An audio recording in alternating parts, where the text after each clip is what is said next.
This webinar will present the research findings of the Mountain Plains Consortium Research Project 480. This research was based on innovative geometric designs as a solution to the challenge of increased traffic volume with limited resources. This particular study focused on diverging diamond interchanges. Our speaker today is none other than Holly Lloyd, a December 2016 graduate of the Utah State University's Master Program in Civil Engineering, and was also named the 2017 Student of the Year for USDOT's Region 8. Holly grew up in Roy, Utah, and attended Weber State University, where she earned her bachelor degree in business administration with an emphasis in supply chain management. After working in the private sector, she decided to pursue a master degree in civil engineering, emphasizing in transportation at Utah State University. Her master's project involved the analysis of the safety effectiveness of the diverging diamond interchanges in Utah, working with Dr. Ziki Song as her advisor. Holly still resides in Utah with her husband Rob and their new 8-month-old son Jet. And in their spare time, they enjoy doing a little bit of winter activity, taking advantage of the winter anyway, by going out and doing some skiing and kind of enjoying that time now. With that, Holly, if you want to go ahead and do any additional introduction and go ahead and get started with your presentation. Okay, thanks, Chris. I think that pretty much sums up who I am and what I'm doing right now. I'm really excited to be here and present my research findings to you, and I hope that it will be helpful and informative, and we'll just jump right into it. Okay, so this is just kind of an outline of what we will go over today. We'll start with just a brief discussion of the diverging diamond interchange, or the DDI interchange, and then we'll talk about some previous safety studies that have been done on the DDI. We'll talk about how I selected my study sites and collected the data for those. Then I'll talk about calibrating the safety performance function. I'll introduce and explain the Empirical Bayes before and after methodology, and then we'll get to the results of my study. So I know that last year there was a webinar in this series about the construction of a DDI, and so hopefully this quick discussion about the DDI won't be too much the same or too replicating of that, but we'll just, if you're not familiar with the DDI, or if you weren't able to tune into that webinar, we'll just discuss it just a little bit. So we'll talk about what, where, why, and how. So what is it? Here's just kind of a generic picture of a DDI, and we may all be familiar with it, but it takes the place of a standard diamond interchange. It still has 2 terminals, but it's only got 2 directions coming into it. So it does decrease that cycle time from 4 phases to 2 phases, and simplifies those phases as well. And as you come in here, if you were coming, we'll say this is east and west. If you were coming west, you'd stop at this terminal, and on your green light, you cross over to the other side, which allows for you to do a free-flowing left turn onto the freeway. We've also got a free to semi-free, depending if there's a yield or not, sign coming right off of the freeway. And so that is, it's pretty simple. That's just it in a nutshell. That is the DDI. If we look at the pedestrian and bicyclist pathways, there's 2 options. There is the outside walkway or the middle walkway, and so this blue line is the middle walkway, where you'd come, you cross a couple times, walk through the center of the median, and then cross again onto the outside. And the outside walkway just crosses and obviously stays on that outside path where we can see that orange line going. Now bicyclists can choose either to follow, if they're really comfortable riding in traffic, if they're experienced bicyclists, they can follow just the roadway where the motorized vehicles would follow, or they can go on the pedestrian pathways if they're not so confident with their traffic skills, or if they just don't feel like going in traffic. So where are they? So the first one in the U.S. was in Missouri in 2009. First one in Utah, which is where I studied, was in American Fork in 2010. So there are 8 total in Utah, and in the U.S. there are 89. And that's really interesting. As I looked back, I updated this just last week. And so when I was first doing my research, which was a year and a half ago, so in the summer of 2016, not Utah, but the U.S. had 66 DDIs. So we've gone up 23 DDIs in the U.S. in 1.5 years, and that's a pretty substantial growth for a new interchange like this. And since most of you are not in Utah, I looked up where the DDIs are in the states that fall within the MPC and the TLN. And so here we've got that breakdown. We've got Colorado has 3, 1 in Colorado Springs, 1 in Grand Junction, and 1 in Superior, none in Montana, North Dakota, or South Dakota, and then 1 in Cheyenne, Wyoming. So that is where we're at there. So why would we put a DDI in? It improves the flow and capacity of the interchange, as well as accommodating an unbalanced flow. And I did see this. There's a DDI in Brigham City, Utah, which is towards the north. And to get from like Ogden, which is where I am from, you have to drive through Brigham City, get off the freeway, get off I-15, and then head east up Sardine Canyon to get up to Utah State in Logan.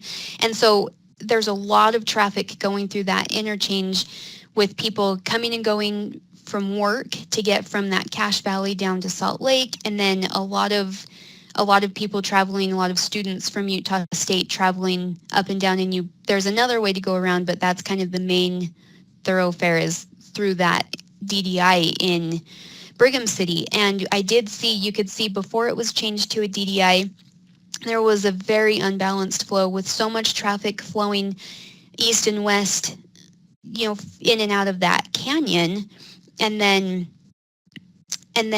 not as many people coming off the freeway from the north if they're heading south on I-15 and trying to go east or west, or people getting off the freeway and trying to turn left to go east. It just was really, you could see a lot of backups, and I could just imagine it would take a lot of time to try and turn in that interchange. And then once they put the DDI in, it was really interesting. You could see there were no delays. There was it really did help that unbalanced flow, and it was really neat to be able to see that in my travels. And as I was studying it, it was a great opportunity to see it actually being successful in helping that unbalanced flow.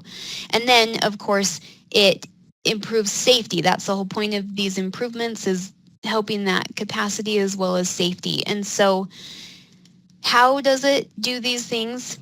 Well, like I pointed out, it has that left turn movement, that free left turn, which helps with those delays in the movement. We eliminate the left turn bay and those 2 signal phases. So we just have the 2 phases, which, there's 2 different ways to redistribute that time in the cycle. You can either just increase those 2 phases, the time, and double how long they are, or you can just cut that cycle time in half and make those phases the same time and just really move people through. Either way, it really improves that flow and capacity. For safety, that safety is helped by a decreased speed limit with that reverse curvature. They do slow you down pretty substantially, and you move through slower, and that will definitely help decrease crashes. And then we have the conflict points. So you can see here in this table, in the standard diamond, we've got 26 conflict points, with 10 being crossing and then 8 on diverging and merging. When we move over to the DDI, it's decreased to 14, which is a huge decrease. And if we look, diverging and merging, they decrease by 2 each, which is great, but that crossing conflict point is decreased all the way down to 2, which really, no crash is good, but the diverging and merging crashes tend to be a little bit less substantial, a little less fatal, but those crossing conflict points really can cause more extreme crashes and possibly injuries and fatalities. So that decrease in the crossing conflict points really is a great indication that this could improve the safety a lot. So previous DDI safety studies, there have been some done. It's fairly new. We're coming on, we're about 9 years right now since the first one was put in the US. So still pretty new, and there's a couple of studies out there that we'll talk about, but I wanted to first go over just kind of the different methodologies that can be done on these before and after scenarios. So the first one is naive, is what they call it. And it is kind of naive in the sense that it just assumes that all of the factors that affect crashes at this location are not going to change. They're just going to stay consistent. And you just simply compare the number of crashes in the before period to the number of crashes in the after period, and it either went up or down. And where this is a great place to start, there's much more we could do with this, and there's a lot of just naivety in this. So when we move to the next one, it's the comparison group, and it uses, like it says, a comparison group of similar sites that are around, and then just takes this ratio of the, I included the equation just so you could kind of see what it does, but it takes a ratio of the observed number of crashes in the after period at the untreated site. So that's this right here. This is the after period untreated, and then take that over the observed number of crashes in the before period of the untreated site, and then just apply that to adjust the observed in the before period at the treatment site. Then that gives us what we should expect to see in the after period in the treatment site, and then we compare that with what was observed and see if it went up or down. So that adjusts, and it's much better than the naive approach, but there's still assumptions that things aren't changing too much. And so we come to the Empirical Bayes, which is the approach that I used, and it accounts for changes in the traits of the individual drivers as well as the study site, and it uses a reference group to address the problem with regression to the mean bias. And we'll talk about that bias a little bit later, and I'll explain what it is and how it can affect the study and why we need to use the Empirical Bayes to help smooth that out. So here are pretty much the only studies. When I was doing my research a year and a half ago, these were the studies that had been done. You can see the first one is a simulation that the Federal Highway Administration did, and the rest of them, the middle three, I guess, were done with the naive before and after approach. And then the last one used all three, actually, which was interesting. They wanted to compare them all. And you can see various organizations are doing these. And if we want to look here at the before and after data, it's recommended that you have 3 to 5 years of data for each the before and the after period to really give you a good data set to do the study on. And you can see the middle three are running really shy on that with the data. They were just done shortly after those DDIs were put in. The last one that Missouri Department of Transportation did in 2015, they have a range here you can see on those before and after data, but they do have an adequate amount of data on most of their treatment sites to be able to really kind of meet that suggestion for the data. And we can see that for the results, most of them had positive. Those two in the middle had some mixed results, and so this is a really good start. That as we are really increasing the number of DDIs in the U.S., and as different locations are deciding if they want to put in the DDI, the more safety studies we have, the more we'll be able to tell if this was going to be a good thing to put in, and we just want to continue to support that safety effectiveness that can be seen from these DDIs. So now I'll talk about how I selected my study sites and the data for them. So as I mentioned, there is a limiting factor in what sites I could select with that number of years of data, and we had 3 of the 8 that are in Utah. I think one of them was under construction when I did my research. One of them was not even started, and the one in Brigham City that I mentioned had been put in just right before I started my research. So I did not include those 3, which left these remaining 5, and I did list how many before and after years of data they had, and you can see that bottom one in St. George at exit number 8, we only have 1 year of after data for it. I did include it, but just with that with that knowledge that when we see those results, we'll keep in mind that we only had 1 year of after data. And so we'll just keep that in mind as we see the results, and it would be cause for further study on that site as the years go on and we have more data. And so since most of you are not in Utah, I just wanted to do a quick, I'll show you where these are and explain the areas a little bit so that you can get an idea of where we're studying.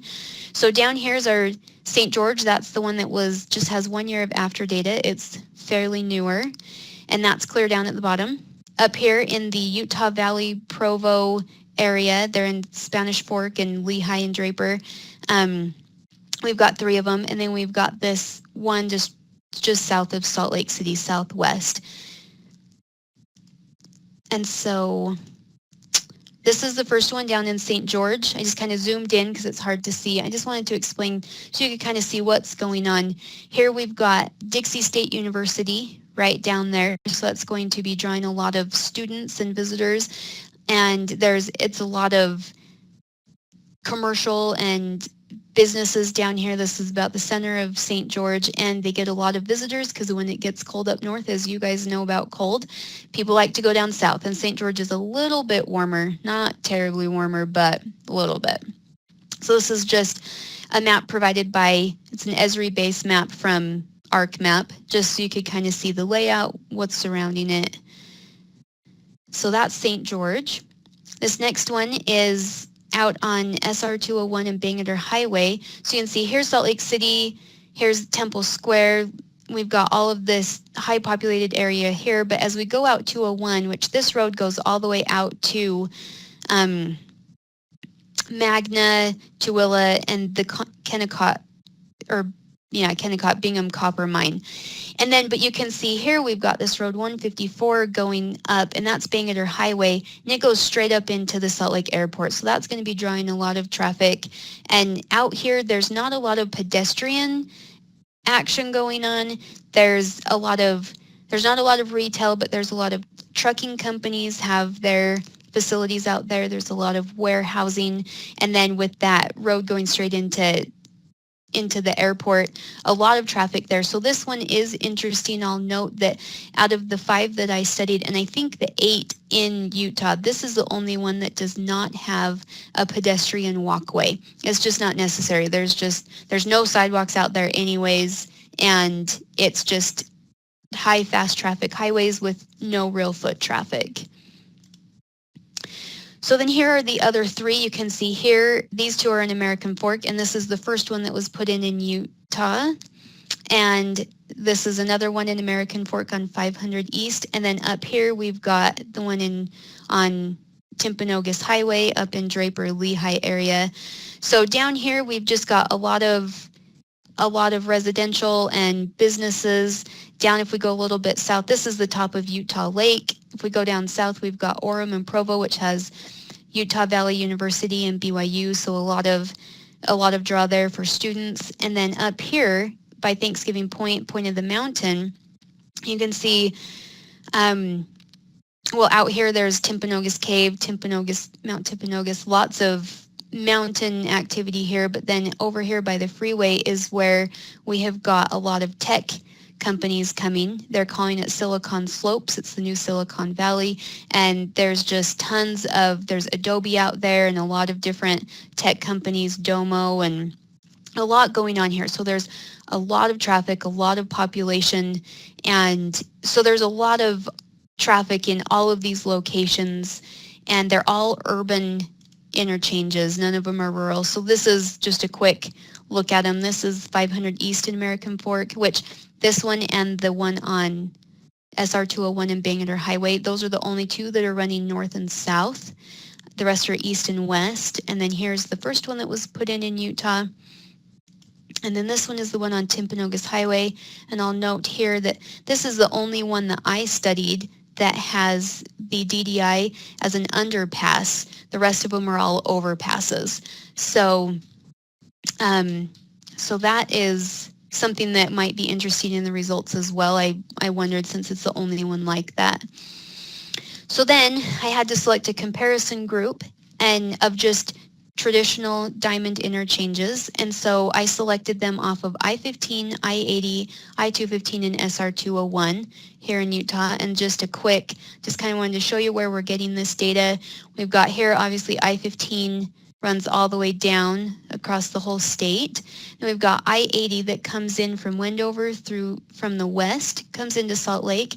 Then if we go here to this map, I zoomed in on this square here, and I-80 comes back out here and goes up into like Park City or up to Cheyenne. And then we've got 201 here, the one that goes clear out to Magna and the copper mine. And then we've got the 215 belt route that comes here, goes by the airport, comes back down south and up towards the mountain, and then comes back around via I-80. So that's where we've got our data from. Just a quick little welcome to Utah for you. Okay, so then when I collected the data, UDOT funded this project, and so I was able to have access to all of their data, which was very helpful. And they have this great interactive database where you can get on and you can select areas on the map, or it has every sort of sort you'd want to do with all these different topics. It has different maps that you can use, or different graphing visual effects and different ways to look at it, pie charts or bar charts or like these bubble charts, and it was just so neat, and I was excited to use it. But unfortunately, they didn't have enough post data in it. So all of the before period, I couldn't go back far enough. So I had to kind of do it the manual way, the old-fashioned way in Excel, which was a huge Excel sheet, had hundreds of thousands of crashes, which was mind-blowing that there are that many crashes. And so I went through, and I first, went through and selected the desired route number. I had selected latitude and longitude to kind of hone in on those areas I wanted. And they had noted on each crash the roadway type. And so the ones that were just on the main roadway, they came out easy. I had to just easily search for anything that was on the R, which meant ramps. So I got all that data, and then I had to just assign it to the different site areas of the site I was studying. And so as you do that, it's kind of defined that the terminal extends 250 feet from the center of the terminal. But for this study, I kind of did it a little different. So here I've got a little diagram showing the ramps are easy. Anything in green, those are on and off ramps. Those were just ramp crashes were assigned there. But with the terminal, here you can see on both Terminal 1 and Terminal 2, from the center of the terminal, I went out here 250, this way 250 feet, and out this way 250 feet. And traditionally, you would go 250 feet this way and call that the terminal. And then we've got that crossroad in the middle. But we just wanted to look at, normally the crossroad wouldn't be included, but where we're looking at this entire interchange, we are changing that geometric design of that center crossroad. So we really thought we wanted to include the crashes that occurred on the crossroad as well. So instead of just going out here to 250 feet, I just extended from the center of the terminal, of each terminal, just halfway into the crossroad. So we've got all the orange is one terminal area study site, and the blue is a different one, and then the ramps. So that's where I assigned the crashes, and I did use ArcMap to get the segment lengths and all the measurements. And then as I had compiled all of the data, I did plug it into ArcMap to make sure that all the crashes did fall within the areas that I wanted, and lucky enough, they did. So I used that as a double check. Okay, so then the next step, once I had my data, was to work on the safety performance functions. And these can come from multiple sources. We've got the Highway Safety Manual provides base safety performance functions, as well as the Federal Highway Administration's Interchange Safety Analysis Tool, the ISAT. And then there are private studies that have their own SPFs, and like mine included, I have now provided SPFs that are Utah specific. So when we talk about these safety performance functions, they are base functions when they come out of the HSM or the ISAT, and they have to be calibrated. So they've just selected a random grouping of sites, ran these regressions and got this base function, but it's not specific to any area. So if you want to study, like I was studying Utah, I needed to calibrate it to Utah. The HSM and the ISAT do provide those methods. They vary a little bit, and they have parameters. So if you just want to go in and say, I've got a 4-lane highway with 2 terminals and 4 on and off ramps, they give you the parameters, or you can go in and do your own regression with those equations, which is what I did, and get a very specific SPF. So as I was calibrating, this is kind of the process we went through. So first of all, with crash data, it's random, which leads to a Poisson regression at times, but it's generally over dispersed, which means that the mean is not the same, as Poisson assumes that the mean is the same as the standard deviation. When it's over dispersed, that standard deviation is larger than the mean, and therefore we can't use the Poisson. So the negative binomial regression is generally used in crash analysis as a regression of choice to fit that over dispersion. So when we estimate the SPF parameters, I did both the HSM and the ISAT SPFs just to kind of as like sub-study, just to see how they compared, if they were close or varied greatly. And so we kind of threw that in as a little added study. So we calibrated both, and I used that comparison group of urban diamond interchanges for the regression. And so I did use the before data, before the DDI sites that I'm studying were changed to DDIs. So I used their data when they were diamond interchanges, but not any data after they were converted. So then I ran that through the statistical analysis software, got my parameters, plugged them in, and I now have Utah-specific SPFs. These are the base SPFs I use for the HSM and the ISAT, and you can see here they are broken up into ramp and terminal in both of them, and then we've got like the length, the AADT on the ramps or the crossroads, and we've got all of that. So what was estimated in my regression analysis was these parameters A, B, C, and D separately in each equation. And you can see there's an exponential factor to these equations. They had to be linearized for me to be able to run the regression, so I took the natural log and did all this. I learned a lot about statistics in my study. I worked really closely with a statistics professor at Utah State that was a great help. And so I confidently got my regression analysis done and have my parameters. And I would have listed, but I had a whole ton of equations. So based on, I ran them very detailed regressions. So I got a lot of equations out.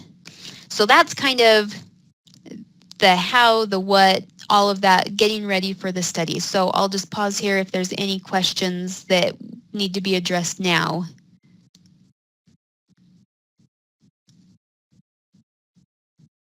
Okay, then we'll just continue. Yep, there are none, so keep going. Okay, perfect. Okay, so empirical Bayes, we'll talk just a little about that, and then look at the results, which is what we really want to know.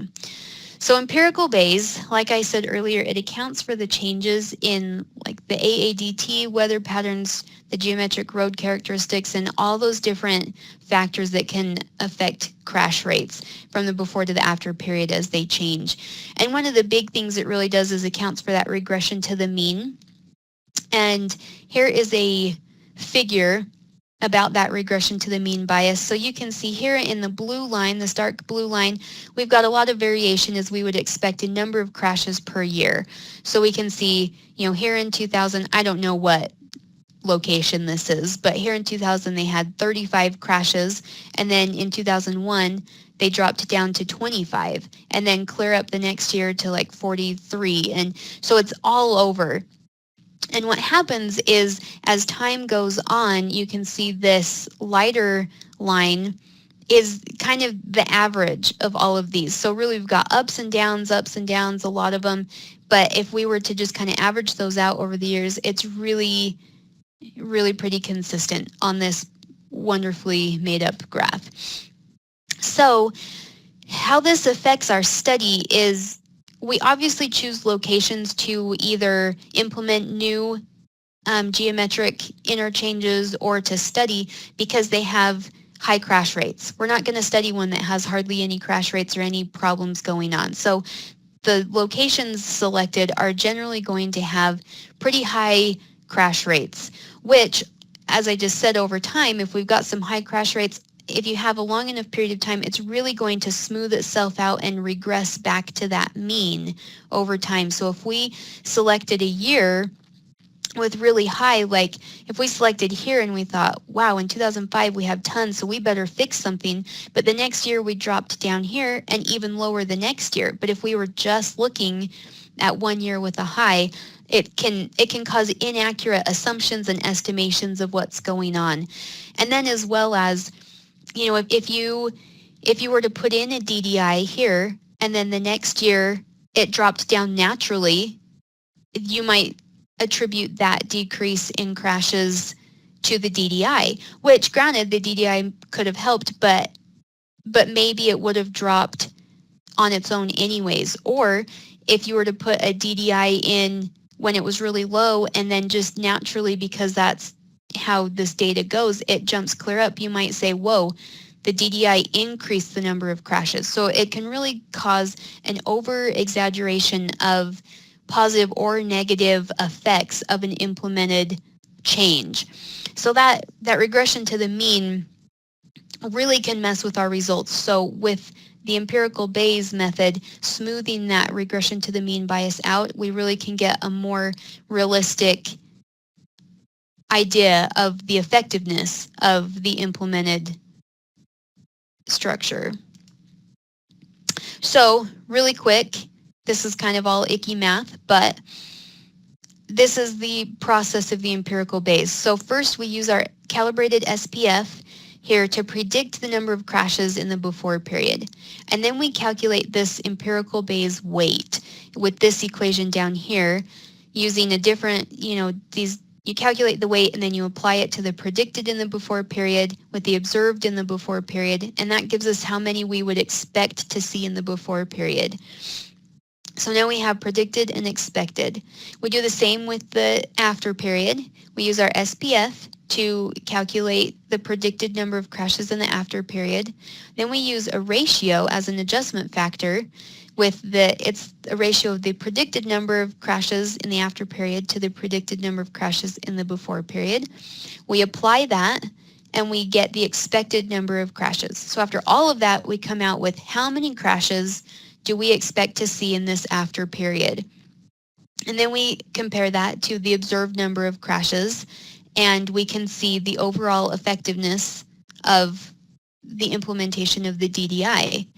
And so if you're interested, we won't go over it, but I threw it in just in case you wanted to see. These are the empirical Bayes equations. They're also listed in my thesis with kind of the step-by-step when you apply them, what they do, kind of just a more of description of each one. And I think you have a link to that thesis as well if you were interested in applying this or just understanding it a little bit more deeper.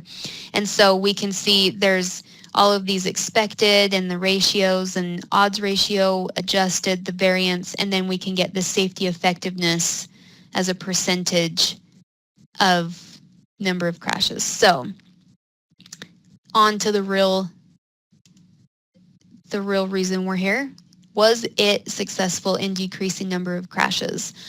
So there's a lot of data here. I'll kind of go through. We won't cover it all. Feel free to look at it later and really kind of see what these numbers are looking like. But a couple of things going on.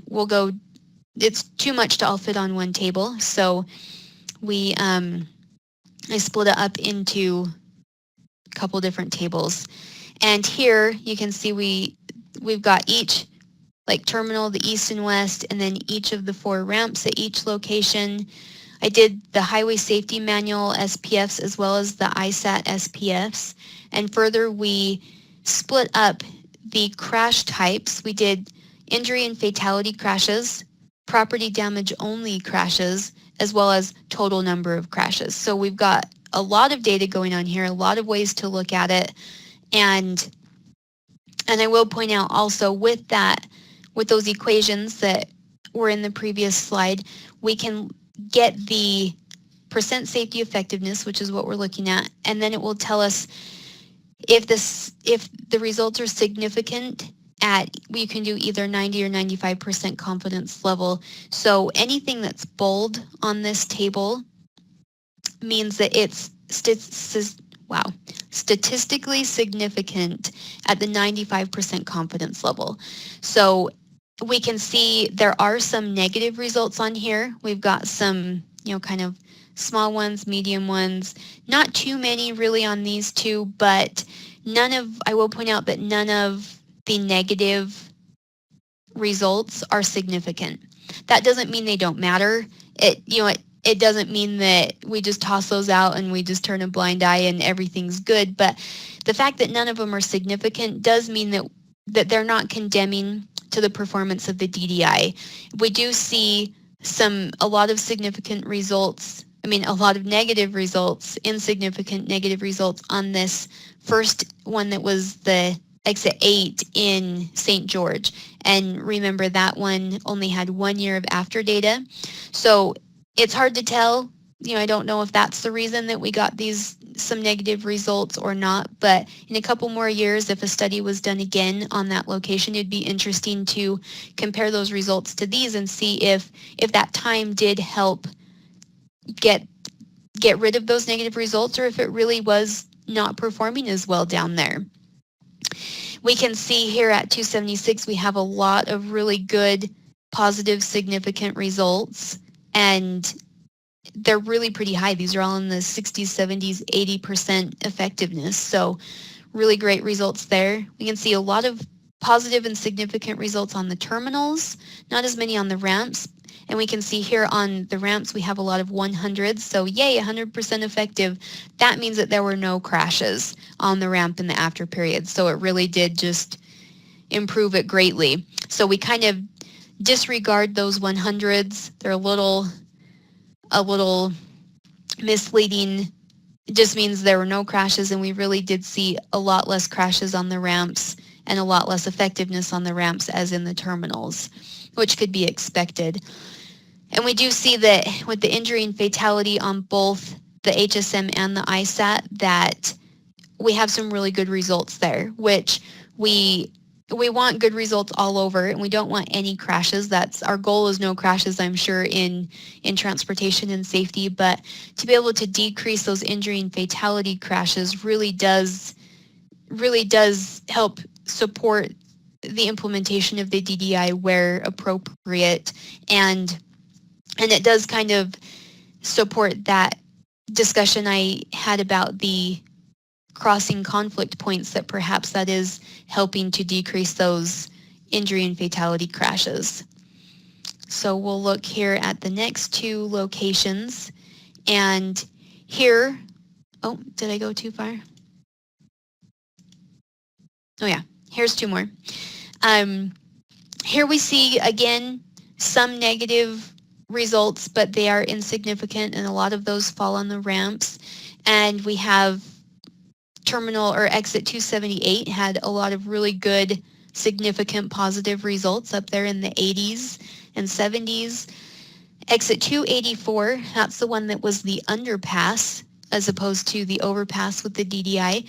And we didn't see as good of results there. We saw some negatives, still none significant, but and I do know that UDOT mentioned to me that one had a much smaller area to they had to kind of squeeze that DDI in under that freeway overpass. And so, so again, we'd have to do more studies on the underpass DDIs to really see if those seem to be less effective for some reason as the overpass, or was it just this location? There's a lot going on there, a lot of growth, a lot of traffic. So was it just not appropriate for that location? Because as you know, not the DDI is not going to be right for every diamond interchange location, and we do need to look at that. So that might be an interesting thing to look at, if the underpass had an effect, or if it was just location, or just this specific area.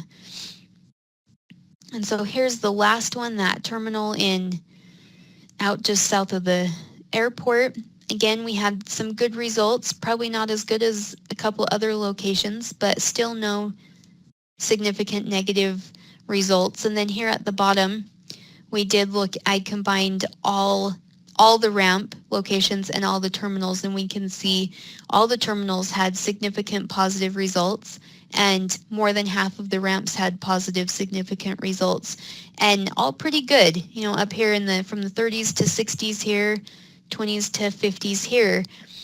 So really, further research and further studies will help support my findings and maybe give us more findings, and we could compare more of the underpass DDIs, or, you know, the different makeups of the locations and the specifics of each DDI, and just continue to research and see how those results compare to mine. But for now, it really does seem like we got some good positive results. We didn't get any significant negatives, so I see that as a win. And then the decrease, the large decreases in the injury and fatality crashes really is a good thing. That's what we don't want: people to get hurt. We don't want crashes, but to be able to decrease those and really make it a safer interchange to travel through, to help with those unbalanced flows, and to really just have these successful results was a really good outcome from my study. And so that is what I found, and that is all I've got for you. And we'll just open it up for questions.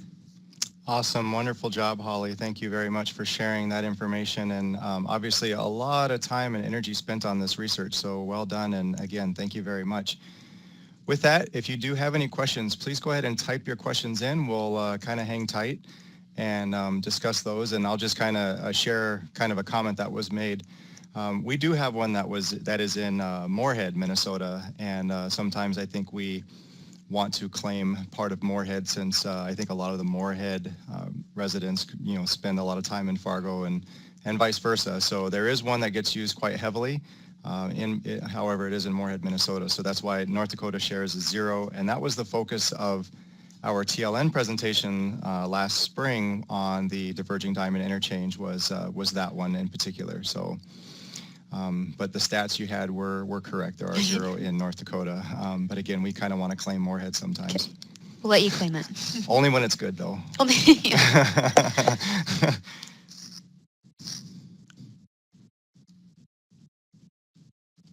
Again, if anyone has any questions or comments, please go ahead and type those in the Q&A, and we will address those as soon as you pop them in.